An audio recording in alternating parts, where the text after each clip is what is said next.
दोस्तों, एक बार फिर से बहुत बहुत स्वागत है आपका मेरे YouTube channel the Virat master पर।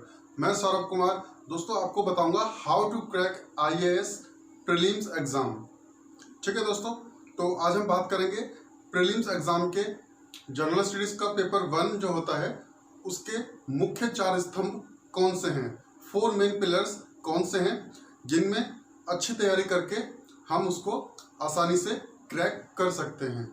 ठीक है दोस्तों, यूँ तो जो UPSC IAS का जो प्रीलिम्स का एग्ज़ाम होता है उसका दायरा कुछ निश्चित नहीं है, असीमित दायरा है उसका, लेकिन फिर भी हम ऐसे 4 सब्जेक्ट लेकर चलेंगे, पढ़ेंगे, जिससे हम अपनी सफलता की संभावना को बढ़ाएंगे।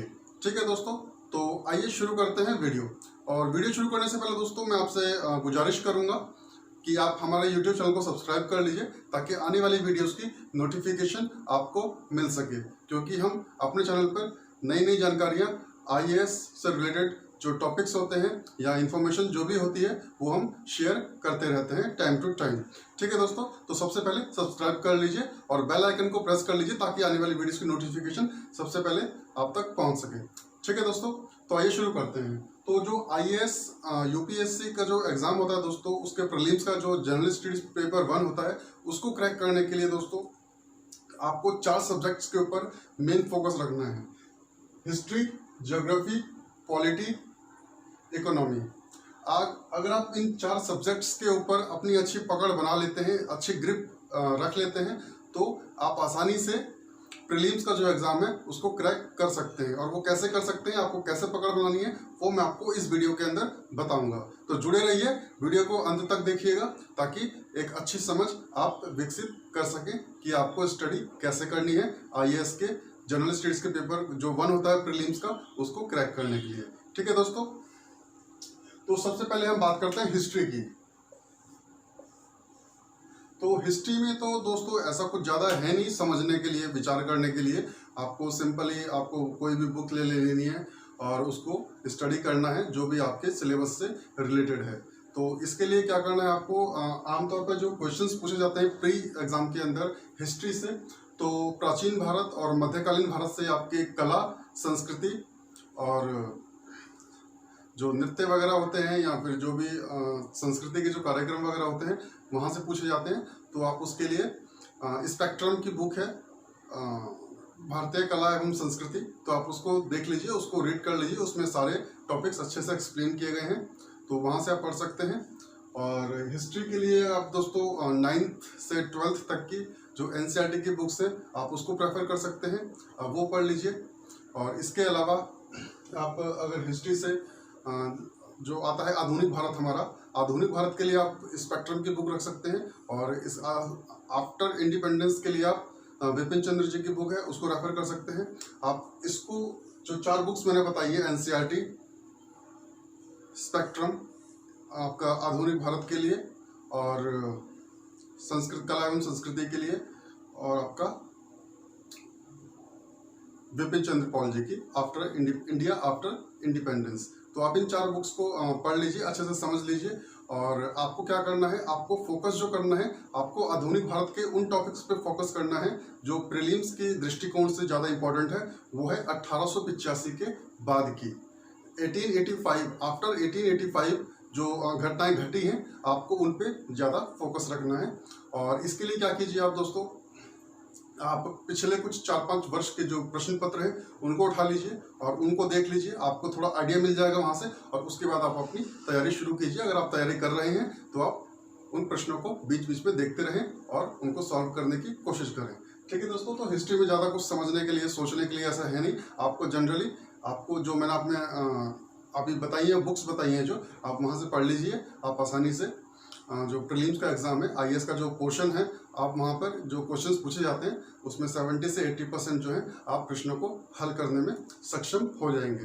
ठीक है दोस्तों, और दूसरा जो पिलर है दोस्तों हमारा ज्योग्राफी।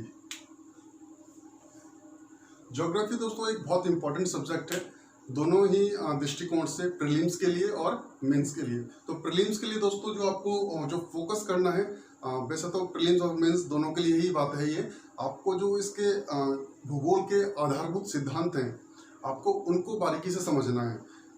अगर आप उनको समझने की सोच या क्षमता विकसित कर लेते हैं तो संभवतः ही आप 70 से 80% इसमें भी प्रश्नों को हल करने में सक्षम हो जाएंगे। तो इसके लिए क्या करना है दोस्तों, आप एनसीईआरटी की बुक, एक मेरे ख्याल से 11th की जो बुक है वो भारत के भूगोल के आधारभूत सिद्धांत जो है उस पर बेस्ड है।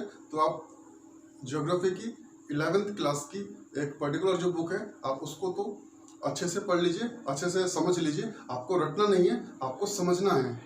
आपको सैद्धांतिक पक्ष वहाँ से समझने हैं और उसको व्यवहार में कैसा लाया जाए, प्रैक्टिकली उसको हम कैसे देख सकते हैं या कैसे समझ सकते हैं, तो वो आपको थोड़ा उस पर जोर देना है, ठीक है। और इसके लिए आप एनसीईआरटी जैसे मैंने बताया, आप बुक ले लीजिए 9 से 12 तक की ज्योग्राफी की। और इसके अलावा आप माजिद हुसैन जी को भी रेफर कर सकते हैं, उनकी बुक से पढ़ लीजिए। आपको आधारभूत सिद्धांत की अगर आप सोच विकसित कर लेते हैं तो आपको थोड़ा पढ़ना पड़ेगा भारत का भूगोल। भारत का भूगोल आपको दोस्तों मेंस के लिए आपको जितना पढ़ेंगे उतना ज़्यादा अच्छा रहेगा। आप मैक्सिमम टॉपिक्स जो हैं भारत के भूगोल से कवर कीजिए। और अगर आप बात करें विश्व भूगोल की, वर्ल्ड ज्योग्राफी की, तो आप उसका 20% या 40% पढ़ सकते हैं। आपको फोकस जो करना है मेन वो करना है भारत के भूगोल पर। और चौथा जो दोस्तों आपका तीसरा जो आपका जो मेन पिलर है वो है पॉलिटी। पॉलिटी के अंदर दोस्तों आपको संविधान पे ज़्यादा जोर देना है प्रीलिम्स के दृष्टिकोण से। प्रीलिम्स में जो आपके 70 से 80% जो क्वेश्चंस होते हैं वो संविधान की संरचना के ऊपर होते हैं। संविधान की संरचना में आपको धर्मनिरपेक्षता, पंथ निरपेक्ष, समानता, न्याय, तो इन सिद्धांतों को या इन शब्दों की परिभाषिक रूप से समझना है और सोच विकसित करनी है, इनका व्यवहारिक रूप कैसे होता है। और इससे ऊपर जो आप थोड़ा उठते हैं तो उसमें आपको राज्य, संप्रभुता, शक्ति के प्रतिकरण सिद्धांत जो हैं वो आपको वहाँ पर सीखने को मिलते हैं, और संविधान की आत्मा वगैरह। तो आपको जो मेन फोकस करना है पॉलिटी पिलर के ऊपर या सब्जेक्ट के ऊपर, वो आपको संविधान से जुड़े प्रश्नों पे करना है। प्रीलिम्स एग्जाम में दोस्तों पॉलिटी के ऊपर जो क्वेश्चन आते हैं वो लगभग आपका संविधान से जुड़े हुए होते हैं, ठीक है दोस्तों। तो पॉलिटी के लिए दोस्तों आप एनसीईआरटी की बुक आप रेफर कर सकते हैं 9th से 12th तक। और उसके बाद आप एम लक्ष्मीकांत, बड़ी सुंदर, बड़ी प्यारी और बड़ी ही सरल भाषा में उनकी पुस्तक लिखी हुई है, आप वहाँ से भी जो चीज़ें हैं उनको समझ सकते हैं, ठीक है दोस्तों। तो पॉलिटी के अंदर आपको क्या करना है, आपका जो संविधान से जुड़े जो पक्ष हैं, पहलू हैं, उन पे ज़्यादा फोकस करना है। और अगर आप ऐसा कर लेते हैं तो इसमें आपके जो क्वेश्चंस होते हैं, लगभग 14 या 15 क्वेश्चन जो आते हैं पॉलिटी से, जो एवरेज है पिछले 5 साल की, तो आप उनको पूरा स्कोर कर सकते हैं, 100% स्कोर वहाँ पर कर सकते हैं। और चौथा आता है दोस्तों हमारा इकोनॉमी। इकोनॉमी भी दोस्तों हमारा एक चौथा पिलर है आईएएस के जो प्रीलिम्स परीक्षा होती है उसको क्रैक करने के लिए। तो इकोनॉमी में दोस्तों आपको समझना है बाजार क्या है। बाजार आप मान लीजिए पूरी दुनिया ही एक बाजार है, और इस बाजार में जो लोग हैं एक दूसरे से परस्पर संबंध रखते हैं, घनिष्ठ संबंध रखते हैं, और इसी तरीके से आगे तक ये चेन चली जाती है। और एक समय जब ऐसा आता है जब वो सर्कल बन जाता है, साइकिल बन जाता है, तो वो चीज़ें एज इट इज़ वहीं के वहीं घूमने लगती हैं। तो आपको इस चीज़ को समझना है। और इसका जो केंद्र बिंदु होता है दोस्तों वो होता है मांग और पूर्ति का सिद्धांत। अगर आप इसको समझ लेते हैं, अपने सोच विकसित कर लेते हैं इन चीज़ों को, इन सैद्धांतिक पक्षों के ऊपर, तो आप आसानी से जो इकोनॉमी के जो क्वेश्चंस होते हैं उनको सॉल्व कर पाएंगे, ठीक है दोस्तों। और अगर आप बात करें इकोनॉमी की, तो इकोनॉमी में आप रमेश सिंह जी की पुस्तक है, आप उसको रेफर कर सकते हैं एनसीईआरटी के अलावा। आपको अलग से और भी कोई पुस्तक पढ़ने की जरूरत नहीं है, कोई भी बुक रेफर करने की जरूरत नहीं है। अगर आप एनसीईआरटी प्लस रमेश सिंह पढ़ लेते हैं, वो आपकी चॉइस है। अगर आप थोड़ा ज़्यादा एक्सप्लोर करना चाहते हैं टॉपिक्स को या चीज़ों को, तो वो आप देख लीजिए। लेकिन इन दोनों को अगर आप मिक्स कर लेते हैं तो आप अच्छे खासे प्रश्नों को वहाँ पर हल कर सकते हैं, प्री में भी और मेंस में भी। तो ठीक है दोस्तों, इकोनॉमिक्स में भी आप अच्छा स्कोर कर सकते हैं 100%।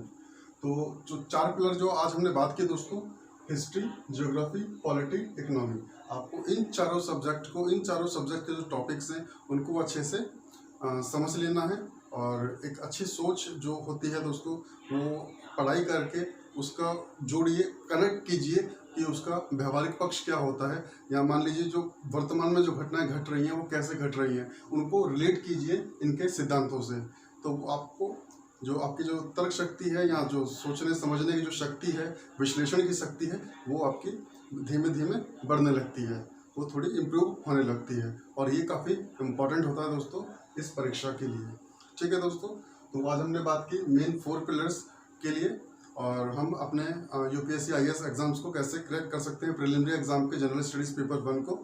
तो आप इन पर पॉइंट्स पर फोकस कर सकते हैं। और आने वाली वीडियो में दोस्तों मैं आपसे बात करूंगा सी सेट के पेपर के बारे में। हम सी सेट के प्रश्न पत्र को कैसे देख सकते हैं, उसमें कैसे परफॉर्म कर सकते हैं बेटर।